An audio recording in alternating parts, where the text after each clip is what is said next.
Saturday evening போல் மாவு அரைச்சிட்டு இருந்தேன் இட்லிக்கு.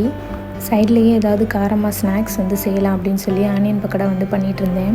இது பண்ணுறதுக்கு ஒரு வெங்காயம், 1.5 கப் அளவு கடலை மாவு, 1 கப்பு அரிசி மாவு, சின்ன துண்டு பட்டையும் ஒரு ஸ்டாரும் எடுத்து நுணுக்கி இது கூட சேர்த்துக்கிட்டேன். கொஞ்சமாக மஞ்சள் தூள், காரத்துக்காக மிளகாத்தூள் கொஞ்சம் சேர்த்துக்கிட்டேன்.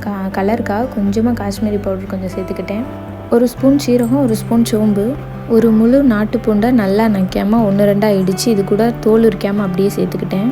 ஒரு கைப்பிடி அளவு கருவேப்பிலை, கொஞ்சமாக சோடா உப்பு, டேஸ்ட்டுக்கு ஏற்ற மாதிரி உப்பு சேர்த்து தண்ணியை ஊற்றி மாவை பிசையாமல் லைட்டாக தெளித்து பிசைஞ்சு வச்சுக்கணும். ஒரு 15 நிமிஷம் ஊற வச்சதுக்கப்புறமா நம்ம எண்ணெயில் போட்டு பொரித்து எடுத்து வச்சுக்கலாம்.